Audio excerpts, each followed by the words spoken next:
യഥാന്തരാത്മാവിദിതശ്ചതുർഭി തഥാ ത്വയം ലക്ഷണവൃത്യോപവൃത്തി യഥാ വിരാട് ദേഹധരസ്ത്വമേവം തഥാ കിലും വാ ഭുവി ധാരണേയം. നമുക്ക് ഇന്നലത്തെ ബാക്കി വേണ്ടാന്നറിയണ്ടേ? നമുക്ക് ജിജ്ഞാസ ഉണ്ടല്ലോ. പാരിജാതത്തിന്റെ കഥ ആണ് നമുക്ക് കേൾക്കാനുള്ളത്. പാരിജാതത്തിന്റെ കഥ എങ്ങനെയെന്ന് അറിയാലോ. ആ ദേവേന്ദ്രന്റെ വിഡ്ഢിത്തത്തിന്റെ കഥയാണ് പാരിജാതമൊക്കെ. ഭഗദത്തനെ പ്രാഗ്ജ്യോതിഷത്തിൽ മന്നനായി വാഴിച്ചു. അതിനുശേഷം ഭഗവാൻ എന്ത് ചെയ്തു? സത്യഭാമയത്ത് ദേവലോകത്തിലേക്ക് പോയി. ഇത് കൊണ്ടു കൊടുക്കണ്ടേ? ഇത് അമ്മേന്റെ കുണ്ടലം കുടയും നരകൻ അഭയച്ചു കൊണ്ടുവന്ന കുണ്ടലങ്ങളും ഛത്രവും ദേവപതി ഏൽപ്പിക്കുക എന്നതായിരുന്നു ഭഗവാന്റെ ഉദ്ദേശം. അത്രേ ഉണ്ടായിരുന്നില്ല ഭഗവാന്. വേറൊന്നും ഇല്ല. ദുരുദ്ദേശം എപ്പോഴും ഇല്ല ഭഗവാന്. സതുദ്ദേശവും വേറെ ഉണ്ടായിട്ടില്ല എന്ന് പറയാം. കുണ്ടലങ്ങൾ നഷ്ടമായതിൽ നഷ്ടശോഭയായി വർത്തിക്കുകയായിരുന്നു അതിഥി. വലിയ സങ്കടത്തിലായിരുന്നു അതിഥി മാതാവ്. പെൺകൊറ്റ കുടയില്ലാത്തതിനാൽ സാർവഭൗമത്വം പോയി വാഴുകയായിരുന്നു ദേവേന്ദ്രനും.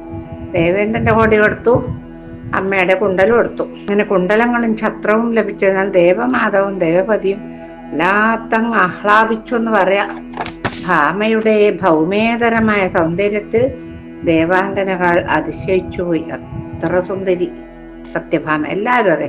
ഭഗവാന്റെ 8 പത്നിമാരും മറ്റ് 16,000 പത്നിമാരും സുന്ദരികളാണ്. അത്ര നല്ല ത്രൈലോക്യ സുന്ദരനായ ഭഗവാൻ സൗന്ദര്യോത്തരതോപി സുന്ദരതരം എന്ന് വാഴ്ത്തപ്പെടുന്ന ആ ഭഗവാന് സുന്ദരികളല്ലാതെ പത്നിമാരായിട്ടുണ്ടാവില്ലല്ലോ.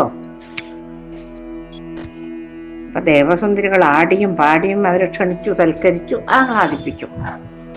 ദേവലോകത്ത് മന്ദാരപ്പൂന്തണലിൽ കുറേ നാൾ വസിച്ചതിന് ശേഷം ദ്വാരകയിലേക്ക് പോയാൽ മതിയെന്ന് ദേവേന്ദ്രൻ നിർബന്ധിച്ചു. മഞ്ഞിടത്തിൽ ഉരുണ്ടുകൂടുന്ന സംഭവ വികാസങ്ങള് ഒന്നും ശരിയല്ല, ഒരു ശുഭമല്ലാത്തത് കൊണ്ട് എത്രയും വേഗം തിരികെ പോകണമെന്ന് ഭഗവാൻ തീരുമാനിച്ചു. അങ്ങനെ എല്ലാവരോടും യാത്ര ചൊല്ലി നന്ദി പറഞ്ഞ് ദ്വാരകയിലേക്ക് മടങ്ങുകയും ചെയ്തു. മടങ്ങുന്ന സമയത്ത് ഒരു സംഭവം ഉണ്ടായി. എന്താ?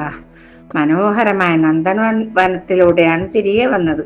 വിരിഞ്ഞു നിൽക്കുന്ന ചെന്താരുകളുടെ കുളിർക്കാന്തിയിൽ തിളങ്ങുന്ന പൊയ്കകള്, നിമിഷത്തിനുള്ളിൽ വർഷബിന്ദുക്കൾ പോലെ മലർത്തേറിൽ വീഴുന്ന പൂവാടികൾ, പൊൻപ്രഭ ചിന്നുന്ന കൊക്കുകളും വെൺചിറകുകളുമായി ഉല്ലസിക്കുന്ന അരയന്നങ്ങളുടെ വിലാസഗരിമ കൊണ്ട് ശോഭിക്കുന്ന തടാകങ്ങള്, എന്തൊക്കെയാ അവിടെ! നയന സുരഭിലങ്ങളായ പൂമ്പാറ്റകള് ഒക്കെ മനസ്സിനെ ഹരിക്കുന്ന ഹരിത തൃണങ്ങള്, നല്ല പച്ചപ്പുല്ല് കൊണ്ട് പടുത്ത മെത്തകൾ, പച്ചപ്പുല്ല് കൊണ്ട് പടുത്ത മെത്ത, അതാണ് എന്ന് വേണ്ട നന്ദനാരാമം ഹൃദയാഭിരാമം തന്നെ ആയിരുന്നു. കാണുമ്പോ സുന്ദരമായ ഈ ദൃശ്യചിത്രം കണ്ടു നടന്ന ഭാമയ്ക്ക് പെട്ടെന്നൊരു പുഷ്പത്തിൽ ആശ തോന്നി. അതിമനോഹരമായൊരു സുഗന്ധമുള്ളൊരു പൂവുണ്ടായിരുന്നു അവിടെ. അപ്പൊ സത്യഭാമ ഭർത്താവായ ആ ഭഗവാനോട് പറഞ്ഞു, നാഥ, ഈ കുസുമം എൻ്റെ ഹൃദയത്തെ വല്ലാതെ ആകർഷിക്കുന്നുവല്ലോ. ദ്വാരകയിൽ നമുക്കിത് വളർത്തിയാലോ? കൊണ്ടുപോയിട്ട് കുറച്ച് പൂക്കളും കൊണ്ടുപോകണം, എല്ലാവർക്കും കൊടുക്കാൻ വേണ്ടിയിട്ട്.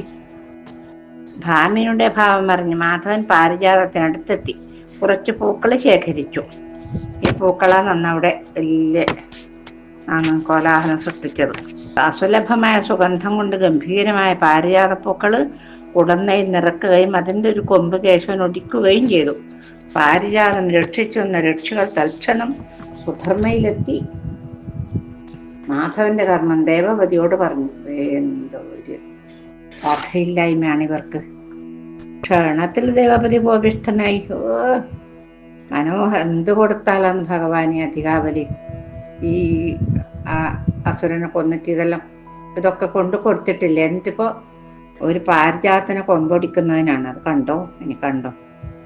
ക്ഷണത്തില് മനോഹരമായ വെൺകൊറ്റക്കുടിയും മാതാവിന്റെ രത്നകുണ്ടലങ്ങളും കൊണ്ടുവന്നു നൽകിയ ഗോപതി ചെയ്ത കർമ്മത്തിന്റെ ധർമ്മം എന്തെന്ന് മാനിക്കാതെ ജൃംഭിതനായ വീര്യത്തോടെ ജംബാന്തകൻ പോരിനൊരുങ്ങി. യുദ്ധത്തിന് വന്നു എന്ന് ഭഗവാനോട്.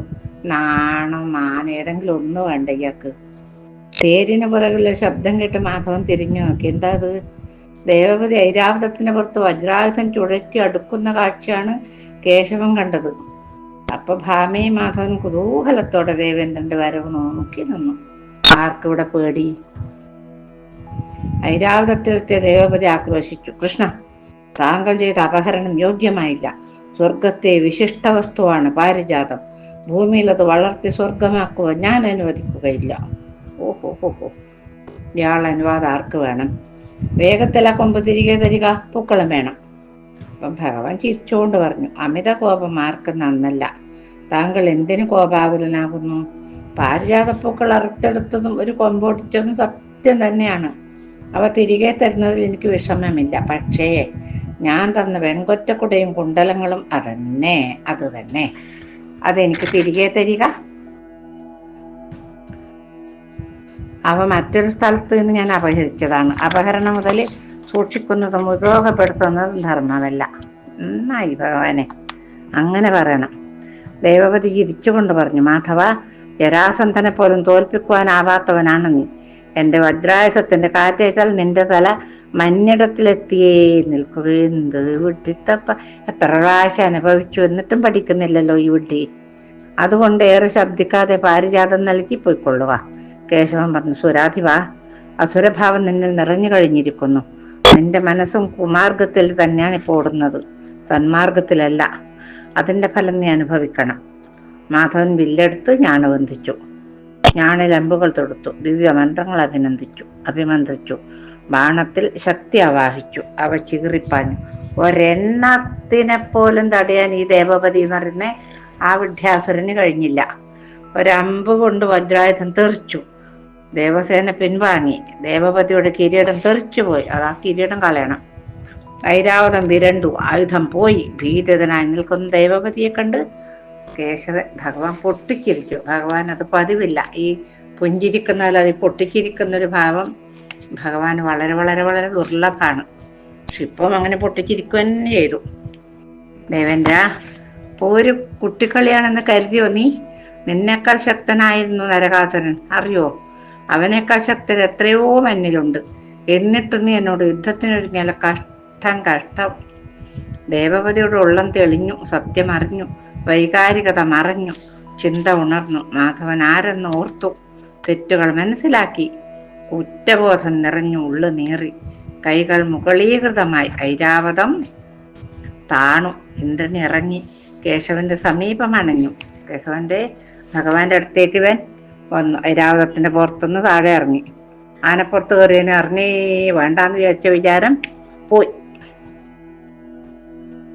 സാഷ്ടാംഗം നമസ്കരിച്ചു. അവിവേകം പുറത്ത് മാപ്പ് തരണേ എന്ന് ഭഗവാനോട് അപേക്ഷിച്ചു. ദേവപതി അനുഗ്രഹിച്ചു. പാരിജാതവുമായി മാധവൻ ദ്വാരകയിലേക്ക് മടങ്ങി. എന്താ പോരെ?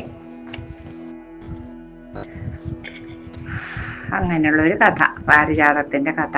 ഈ ഒന്നും അറിയില്ല ഈ ദേവേന്ദ്രന്. ആ കുഞ്ഞായ സമയത്ത്, ആ ഗോവർദ്ധന പൂജയൊക്കെ നടന്ന സമയത്ത് അതറിയണ്ടേ?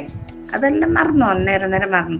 ഇപ്പോഴീ നരകാസുരനെ കൊന്നിട്ട് ഈ അമ്മയുടെ കുണ്ടലും ഇവന്റെ കൊടയും കൊണ്ടു കൊടുത്തതൊക്കെ ഇത്ര പെട്ടെന്ന് മറന്നില്ലേ? ഇനിയിപ്പോ എന്താ, രുക്മിണിക്ക് എത്രയോ വർഷങ്ങൾക്ക് ശേഷം മകനെ ലഭിക്കുകയാണ്. അത് നോക്കാം നമുക്ക്. ശമ്പരന്റെ കൊട്ടാരത്തിൽ പാചക വിദഗ്ധനായി വസിക്കുന്ന മായാവതിയാൽ പരിപാലിക്കപ്പെട്ട ബാലൻ വളർന്നു വന്നു. പെട്ടെന്ന് വളർന്നു എന്നാ പറയുന്നത്. അതിനുള്ള മായാമരുന്നുകളൊക്കെ അവളുടെ കയ്യിലുണ്ടായിരുന്നു. കനകകാന്തി ചിന്തുന്ന ബാലന്റെ കോമളവദനം മായാവതിയിൽ കാമഭാവം നിറച്ചു. തന്റെ ഭർത്താവാണ് വളരുന്നതെന്ന ചിന്ത രതീദേവിയെ ആഹ്ലാദിപ്പിച്ചു. ബാലൻ വളരെ പെട്ടെന്ന് തന്നെ വളർന്നു. തരുണപ്രായം കഴിഞ്ഞ് യുവാവായി. ഉത്ഫുല്ല കുസുമകാന്തിമാനായി അവൻ ശോഭിച്ചു. വളരെ വളരെ മനോഹര. അച്ഛന്റെ മകനല്ലേ, എന്തായാലും ആ സൗന്ദര്യം. പിന്നെ കാമദേവന്റെ പുനർ അവതാരം. ചുരുണ്ട കുന്തളവും നിറമൊത്ത ശ്മശ്രുക്കളും തികവൊത്ത ഗണ്ഡസ്ഥലങ്ങളും മായാവതിയുടെ ഇടനെഞ്ചിൽ തുടിതാളമായി. ഒരു ദിവസം ഏകാന്തതയിലിരിക്കുന്ന യുവാവിന്റെ സമീപത്തണിഞ്ഞ് മായാവതി പറഞ്ഞു, നിന്റെ വദനം, നിന്റെ ആ മുഖം ഉണ്ടല്ലോ, എന്നിൽ സ്നേഹഭാവം നിറക്കുന്നു. രോമാവൃതമായ നിന്റെ പെരുമാറിൽ സൗഗന്ധിക പൂവായി വിടരുവാൻ ഞാൻ കൊതിക്കുന്നു. നീ എന്നെ വാരിപ്പുണർന്നാലും. കാമഭാവം നിറഞ്ഞ തുറന്ന വാക്കുകൾ കേട്ട ആ തരുണൻ ഇങ്ങനെ പറഞ്ഞു: അമ്മേ, ദേവി എൻ്റെ മാതാവല്ലേ? അമ്മമാർ പുത്രരിൽ കാമഭാവം തുടർന്നാൽ ഇടുത്തിയിറങ്ങി വന്ന് നമ്മെ ദഹിപ്പിക്കും. അതറിയില്ലേ അമ്മയ്ക്ക്? നിഷിദ്ധവും വിപാകകർമ്മവുമായി ഈ മോഹത്തിൽ നിന്ന് അവിടുന്ന് പിന്തിരിഞ്ഞാലും അമ്മേ, പൈശാചികമായ വികാരം അവിടുന്ന് ഉപേക്ഷിക്കണം. മായാവതി മാദക മന്ദഹാസം തൂങ്ങി ഭദ്രമായി പറഞ്ഞു: പ്രഭു, ഞാൻ അങ്ങയുടെ അമ്മയല്ല, പ്രിയതമയായ രതിയാണ്. കൈലാസവാസന്റെ നേത്രാഗ്നിയിൽ ദഹിച്ച മന്മഥന്റെ ചൈതന്യമാണ് അങ്ങ് എന്ന് മാത്രമല്ല, മന്മഥൻ തന്നെയാണ് ഭവാൻ. കാലത്തിന്റെ പരിവർത്തന വൈചിത്രത്താൽ ഞാൻ ഈ ശമ്പരന്റെ വേഷമത്തിൽ മായാവതി എന്ന നാമം ധരിച്ച് അവന്റെ പാചകക്കാരിയായി കഴിഞ്ഞുകൂടേണ്ടി വന്നു. എന്തിനീ? അങ്ങേക്ക് ഭർത്താവ് എനിക്ക് തിരികെ കിട്ടാൻ വേണ്ടി മാത്രം.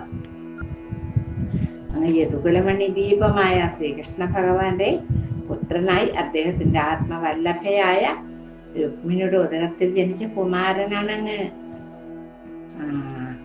മലരമ്പൻ പുനർജനിച്ചാൽ അവൻ മൂലം ശമ്പരന് മരണം വരും. അത് മനസ്സിലാക്കിയ അസുരൻ രുക്മിണി ദേവി പ്രസവിച്ചപ്പോൾ തന്നെ ആ കുഞ്ഞിനെ മായാശക്തിയാൽ അപഹരിച്ച് സമുദ്രത്തിൽ എറിയുകയുണ്ടായി. പരവയിൽ തിരമറിഞ്ഞൊഴുകിയ കുഞ്ഞിനെ ഒരു മത്സ്യം എടുത്ത് ഒഴുങ്ങി കളഞ്ഞു. മത്സ്യത്തിന്റെ ഉദരത്തിലകപ്പെട്ട കുഞ്ഞ് സുരക്ഷിതമായി അവിടെ വളർന്നു. നീരിത്താരുകൾ കണ്ണടക്കവേ അളിക്കൂട്ടം മുരണ്ടിയിടവേ പാരീരേഴുമുറങ്ങവേ സുഹൃതി തന്നുൾപ്പൂണർന്നിടവേ ദൂരത്തായി ചെവിയോർത്തിടുന്ന സമയത്തേതോ സുധാസ്വീകരം ചോരും ചിന്മുരളി മനോഹരരവം കേൾക്കുന്നതെന്നാണ് ഞാൻ. അങ്ങനെ രതീദേവി തന്റെ ഭർത്താവായ മന്മഥനായ പ്രദ്യുമ്നനോട് തന്റെ ജീവിതകഥ പറയുകയാണ് ഇപ്പോൾ. അങ്ങനെ മത്സ്യത്തിന്റെ ഉദരത്തിൽ അകപ്പെട്ട കുഞ്ഞ് സുരക്ഷിതമായി അവിടെ വളർന്നു. ഒരു കൈവർത്തന്റെ വലയിൽ മത്സ്യം കുടുങ്ങി. ഒരു മീൻപിടുത്തക്കാരന്റെ കയ്യിൽ മത്സ്യം കുരുങ്ങി. ദാശൻ അതിന് ശമ്പരന് കാഴ്ചവെച്ചു. വലിയ മത്സ്യമായിരുന്നു.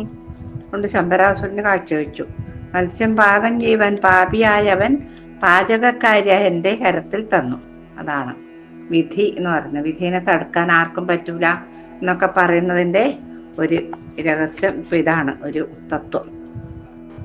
ആ മത്സ്യത്തിന്റെ ഉദരം പിളർന്നപ്പോൾ എനിക്ക് അങ്ങയെ ലഭിച്ചു.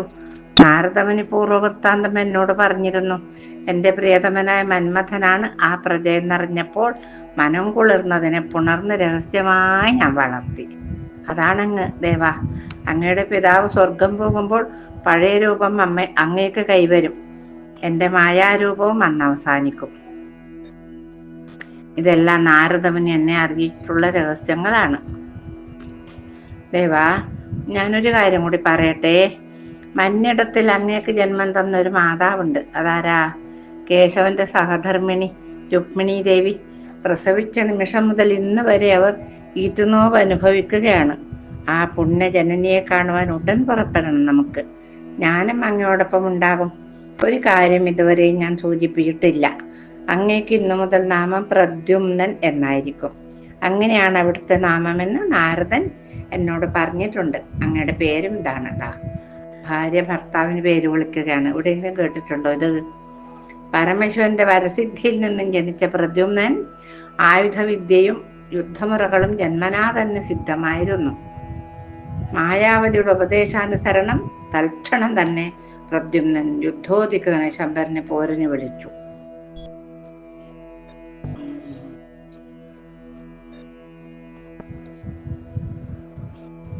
ശമ്പരൻ അതിശയിച്ചു. മന്മഥനല്ലാതെ തന്നെ ആരും വധിക്കുകയില്ല. നാൻമുഖന്റെ വരമാണത്. അപ്പോൾ പിന്നെ ഈ യുവാവാരാണ്? എന്തിനയാൾ മരിക്കുവാൻ ധൃതിപ്പെട്ട് വന്നിരിക്കുന്നു ആവോ? അസുരാധിപൻ അഹങ്കാരത്തോടെ ആക്ഷേപഭാവത്തിൽ ചിന്തിച്ചു. ശമ്പരാവരിക പോരി നഞ്ചസാ എന്നാണ് കുട്ടി വിളിക്കുന്നത്.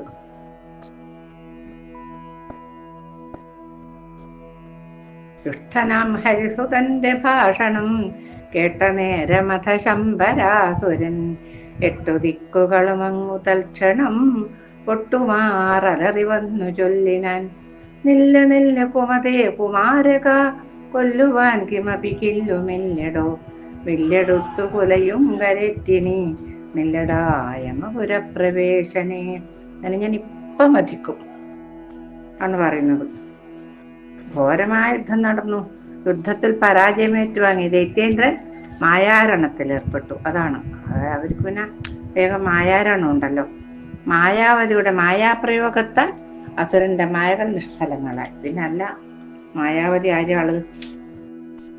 അവസാനം പീതാംബര നന്ദനന്റെ കൂർത്ത ശർമ്മേറ്റ് ശമ്പരൻ മരിച്ചു വീഴുകയും ചെയ്തു. അമരവൃന്ദം ആനന്ദിച്ചു മന്ദാരപ്പൂക്കൾ വർഷിച്ചു. അടുത്ത നിമിഷം തന്നെ ശമ്പരാലയത്തിൽ നിന്നും മായാവതിയുടെ മായാശക്തിയിൽ പ്രദ്യുമ്നനും അതുപോലെ തന്നെ മായാവതിയും ദ്വാരകയുടെ കവാടത്തിൽ എത്തിച്ചേർന്നു. എത്ര പെട്ടെന്ന്! ഏതുതരം മായാപ്രയോഗം കുശസ്ഥലി പട്ടണത്തിൽ അസാധ്യമാണെന്ന് അവൾ അറിഞ്ഞു. ദ്വാരകയിൽ സത്യം മാത്രം. മനോഹരമായ തെരുവിലൂടെ പ്രദ്യുമ്നനും മായാവതിയും നടന്നു. സൂര്യസൈന്യഭജ്വാലയിൽ മുങ്ങി നിൽക്കുന്ന രണ്ട് സൗന്ദര്യധാമങ്ങൾ ദ്വാരകാവാസികളുടെ കണ്ണിൽ ദൃശ്യമായി. ആരാണവർ? ഇവരാരാണ്? എല്ലാവരുടെ നാവിലും ഇപ്പം ഇതാണ് ചോദ്യം. ഇവരാരാണ്? ഓരോരുത്തരും ജിജ്ഞാസുക്കളായി ദ്വാരക മുഴുവൻ അവരുടെ പിന്നിൽ അണിനിരന്നു. പിറകെ ലക്ഷം പിന്നാലെ എന്നിട്ട് ഇവരുടെ പിറകെ എല്ലാവരും. ഇവരിപ്പോ എങ്ങോട്ടാ പോണെന്നറിയണ്ടേ അവർക്ക്? ഓരോരുത്തരിലും അനവധി സംശയങ്ങൾ നാം വിട്ടു. അത് കേശവൻ തന്നെയോ? കേശവൻ ഇപ്പൊ കുറെ കാലമായിട്ട് പുറത്തിറങ്ങിയാൽ ഒരു പെണ്ണിന്റെ കയ്യും പിടിച്ചിട്ടേ വരാറുള്ളൂ. രുക്മിണിക്കിപ്പം സ്വീകരിക്കുന്ന താലം കൊണ്ടുവന്ന് സ്വീകരിച്ചിട്ട് നിലവിളക്കും കൊണ്ടുവന്നിട്ട് അകത്തേക്ക് ആനയിക്കുന്ന പതിവ് തന്നെയാണ് കുറെ കാലമായിട്ട്. അത് വീണ്ടും ഇവിടെ ആവർത്തിക്കുകയാണോ എന്ന് ഇവർക്ക് തോന്നി. കണ്ടവരൊക്കെ സംസാരിച്ചതിന് ശേഷമേ കേശവൻ പോവുകയുള്ളൂ. അല്ല ആരോടും സംസാരിക്കാതെ ഒന്നും ഒറ്റയടിക്കൊന്നും ഭഗവാൻ പോവില്ല. അത് ഇയാൾ മിണ്ടുന്നില്ല. ആരോടും മിണ്ടാതെ ഇടവും വലവും നോക്കാതെ നടക്കുന്നത് കൊണ്ട് ഭഗവാനല്ല, അതവർക്ക് വ്യക്തമായി. മാധവൻ ഇത്ര ചെറുപ്പമല്ലല്ലോ, കുറച്ചുകൂടി പ്രായമില്ലേ? അത് വേറൊരാള് പറയുന്നു. വേറൊരാള് യാഥാർത്ഥത്തിൽ തൊട്ട് സംശയം പ്രകടിപ്പിച്ചു. കേശവന്റെ ഒരു കുഞ്ഞിനെ കാണാതെ പോയിട്ടുണ്ട്, അതറിയില്ലേ? അവൻ തന്നെ ആകുമോ എന്തോ. അപ്പോഴേക്കും പ്രദ്യുമ്നൻ അന്തഃപുരവാതിലിനടുത്തെത്തി. ദ്വാരകാ നിവാസികൾ പകുതിയും യുവാവിന്റെ പിന്നിൽ ജിജ്ഞാസുക്കളായി അടുത്തുകൂടി. ബഹളം കേട്ട് ഒരു അന്തഃപുരനാരി പുറത്തേക്ക് ശ്രദ്ധിച്ചു. തെരുവിലൂടെ നടന്നു വരുന്ന യുവ കോമളനെ കണ്ടവൾ അതിശയിച്ചുപോയി. അത്ഭുതം നിറഞ്ഞ മെഴിയുമായി ഒട്ടുനേരെ നോക്കി നിന്നു. എന്നിട്ട് രുക്മിണിയുടെ സവിധത്തിലേക്ക് ഓടി. അന്തഃപുരത്തിലിരുന്ന സഖിമാരുമായി സ്വകാര്യ ഭാഷണത്തിൽ ഏർപ്പെട്ടിരിക്കുകയായിരുന്നു രുക്മിണി. ഇങ്ങനെ ഒരു തമാശ പറഞ്ഞുകൊണ്ടിരിക്കുകയായിരുന്നു അന്തഃപുരത്തില്. തോഴി രാജ്ഞിയോട് വിവരം ഉണർത്തിച്ചു. സ്വർഗത്തിൽ നിന്നിറങ്ങി വരുന്ന വാക്കുകൾ പോലെ രുക്മിണി തോഴിയുടെ ഭാഷണം ശ്രവിച്ചു. എന്താ ഇത് കേൾക്കുന്നത് ഞാൻ നല്ലൊരു വിചാരായി.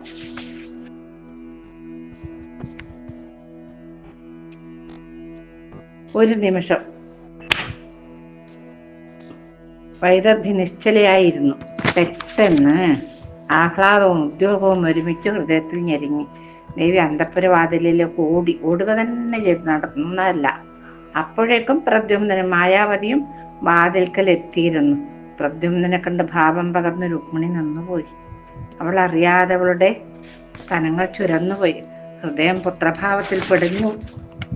മകന്റെ ഓരോ ഭാവവും കണ്ണുകൾ കൊണ്ട് വലിച്ചു കുടിച്ചു മദ്യാവാതെ രുക്മിണി ഭഗവാന്റെ പ്രതിരൂപം തന്നെയല്ലേ പ്രദ്യുമ്നൻ. അമ്മ മായാവതി പ്രദ്യുമ്നന്റെ ചെവിയിൽ മൊഴിഞ്ഞു. പതുക്കെ പറഞ്ഞു കൊടുത്തു അമ്മ. അപ്പൊ കുറച്ചുറക്കെ പ്രദ്യുമ്നൻ വിളിച്ചു, അമ്മേ. പെട്ടെന്ന് അണമുറിഞ്ഞ വാരി പോലെ രുക്മിണി മുന്നോട്ടാഞ്ഞു.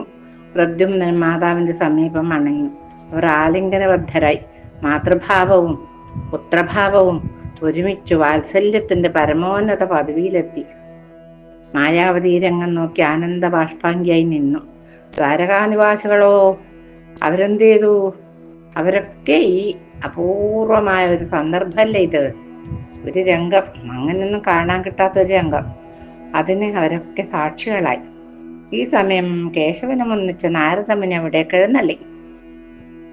മഹർഷിയെയും കേശവനെയും കണ്ട് എല്ലാവരും വന്ദിച്ചു. കണ്ണുനീരോടും ഗദ്ഗദത്തോടും രുക്മിണി മാധവനോട് പറഞ്ഞു, നമ്മുടെ മകൻ. പ്രദ്യുമ്നൻ കേശവന്റെ കാൽക്കൽ നമസ്കരിച്ചു. മാധവൻ മകനെ പിടിച്ചുയർത്തി ആ കണ്ണുകളിലേക്ക് നോക്കി. ഒരു നിമിഷം അവർ ദേവൻ ലൗകിക ജീവിയായി പോയി. ഭഗവാൻ ആരൊരു പിതാവന്നല്ലേ, ആ പിതാവിന്റെ ഭാവം വന്നുപോയി ഭഗവാന്. സ്നേഹപൂർവ്വം മകനെ ആലിംഗനം ചെയ്തു. നിമിഷാർത്ഥം കഴിഞ്ഞില്ല, അപ്പൊ എല്ലാം അറിയുന്നവന്റെ ഭാവഗാംഭീര്യം ഉൾക്കൊണ്ടു ഭഗവാൻ മായാവതിയെ അനുഗ്രഹിച്ചു. നാരദൻ കഴിഞ്ഞ കഥകൾ വിസ്തരിച്ചു പറഞ്ഞു അവിടെ. മാധവന് നിറം പുഞ്ചിരിയോടെ എല്ലാം കേട്ടിരുന്നു. അറിയാത്തതോ ഭഗവാന് അല്ല. പ്രദ്യുമ്നന്റെ ആഗമനം ദ്വാരകക്ക് ഉത്സവമായി. എല്ലാവരും ആത്മജന്റെ സമീപം എത്തി സന്തോഷം അറിയിച്ചു. മനോഹരമായ ഒരു രംഗം. ഈ രംഗത്തിൽ അതുപോലെ മനോഹരമായ രമ്യഹർമ്മം തന്നെ പ്രദ്യുമ്നന് താമസിക്കുവാൻ കേശവൻ നൽകി. മകന്റെ ഗൃഹപ്രവേശനം പിതാവിന്റെ സാന്നിധ്യത്തിൽ തന്നെ നടക്കുകയും ചെയ്തു. എല്ലാം മംഗളമാകുവാൻ കേശവൻ ആശംസിച്ചു. യഥാർത്ഥ മംഗളം അതാണ്. അതല്ലാതെ പിന്നെ എന്ത് മംഗളം? ആ ഭഗവാന്റെ ആശംസ പോലെ മംഗളം വേറെ എന്തെങ്കിലും ഉണ്ടോ ലോകത്ത്? ഇല്ല. അത് ലഭിച്ചതോടെ പ്രദ്യുമ്നൻ സന്തോഷചിത്തനായി. 20 വയസ്സുള്ള പ്രദ്യുമ്നനും മായാവതിയും സൗവർണഗൃഹത്തിൽ വിലാസലോലുപരായി വസിച്ചു എന്ന് പറഞ്ഞ് ആ വിവരണം അവിടെ മതിയാക്കുന്നു. ഇനിയിപ്പോ എന്താ? ദ്വാരകയില് പൂക്കാലം തന്നെ. കാലം എത്ര വേഗത്തിൽ സഞ്ചരിക്കുന്നു. പിന്തിരിയാത്ത ഗമനത്തില് എന്തെല്ലാം കാര്യങ്ങളാണ് അരങ്ങേറുന്നത് നമുക്കറിയില്ല. നമുക്കറിയാത്ത കാര്യങ്ങളൊക്കെ ഒരുപാട് ഒരുപാട് ഒരുപാട് നമ്മുടെ മുന്നിൽ തന്നെ അരങ്ങേറും. നിയതിയുടെ ഗതി മുൻകൂട്ടി അറിയുന്ന പുമാൻ പോലും തദിച്ഛക്ക് തലചായ്ക്കുന്നു. അതാണ് സർവ്വതിനും സാക്ഷി. കേശവനും ഭാര്യമാരും സോത്സാഹം വസിച്ചു. എല്ലാവരും നല്ല സന്തോഷമായിട്ട് അവിടെ താമസിക്കേ എന്ത് ചെയ്തു? മാധവന്റെ പത്നിമാര് യഥാക്രമം ഗർഭിണികളായി. അവർ പ്രസവിച്ചു. നന്ദാത്മജന് 10 സന്തതികൾ വീതം ഓരോ ഭാര്യമാരിലും ജന്മം കൊണ്ടു. ഈ 16,028 പത്നിമാരിലും 10 മക്കള്. യഥാസമയം കുട്ടികൾ വളർന്നു വന്നു. അവരുടെ ബാലലീലകൾ കൊണ്ട് ദ്വാരക തിളങ്ങി. ഈ കുട്ടിയെ കിട്ടാനേ കുറച്ച് പ്രയാസം. അതായത് കാമദേവൻ തന്നെ വരണ്ടേ, ഈ ദുഷ്ടനെ, ഈ ശങ്കരനെ കൊല്ലണ്ടേ. അതൊക്കെ ആയതുകൊണ്ടാണ് കുറച്ച് കാലതാമസം നേരിട്ടത്. പിഞ്ചോമനകളുടെ കൊഞ്ചുകൊഴഞ്ഞുള്ള മധുരശബ്ദങ്ങൾ കൊണ്ട് ദ്വാരക നിറഞ്ഞു. മൂത്തവർ ഗൗരവക്കാരായി മാറി. ഓ, ഞാനേട്ടനായില്ലേ എന്നുള്ള ഭാവത്തില്. പ്രായത്തിന്റെ തികവ് വരുംതോറും കുട്ടികളുടെ ഭാവവും മാറിക്കൊണ്ടിരുന്നു. പലരും ചിന്താശീലരായി, ചിലർ യുദ്ധവിദഗ്ധരായി, എല്ലാവരും പ്രായത്തിനൊത്ത അസ്ത്രശസ്ത്രങ്ങളിൽ നിഷ്ണാതരായി. കേശവന്റെ ദൃഷ്ടി എല്ലാ കാര്യത്തിലും, ഇത്രയും മക്കളുടെ കാര്യത്തിലൊക്കെ ഭഗവാന്റെ കണ്ണ് എത്തിക്കൊണ്ടിരുന്നു. അതാണ് വേണ്ടത്. ഇവിടെ ഇപ്പൊ അങ്ങനെയല്ലല്ലോ കാണുന്നത്. കുട്ടികൾ തോന്നിയ പോലെ പോവും. അച്ഛൻ്റെ അമ്മയുടെയും ശ്രദ്ധ എപ്പോഴും മക്കളിൽ ഉണ്ടാവണം. എന്നാൽ മക്കള് തലതിരിഞ്ഞു പോകില്ല എന്നുള്ള ഒരു തത്വം കൂടി ഇതിൽ നിന്ന് നമ്മൾ മനസ്സിലാക്കണം. യാതൊരു രാജാക്കന്മാരല്ല. രാജപദവി ക്ഷത്രിയർ കൈയടക്കി വെച്ചിരിക്കുകയാണ്. തൻ്റെ ഓരോ കർമ്മവും ഭരണപ്രഭുത്വത്തിനെതിരെയുള്ള പോരാട്ടമായിരുന്നു. ചിന്തയുടെ പിൻബലവും കാര്യങ്ങൾ മുൻകൂട്ടി കാണുവാനുള്ള ജ്ഞാനശേഷിയും ആണ് യാദവരെ ഔന്നത്യത്തിലേക്ക്, ഉയരങ്ങളിലേക്ക് നയിച്ചത്. ഭരണം യഥാർത്ഥ കർമ്മമാണ്. കർമ്മാണെങ്കിലോ അത് സത്യമാണ് താനും. സത്യമാണെങ്കിലോ അത് ശക്തവുമാണ്. വിട്ടുവീഴ്ച ഇല്ലാത്തതും സത്യമാണ്. വിട്ടുവീഴ്ച ഇല്ലാത്തതുമാണ് ഏത്? യഥാർത്ഥ ഭരണം. സത്യമാണ് അവസാനം ജയിക്കുന്നതും. കപടത പരാജയപ്പെടുക തന്നെ ചെയ്യും. മാധവൻ ഓരോ കർമ്മങ്ങളിലൂടെ സത്യത്തിന്റെ മഹത്വം തെളിയിച്ചു.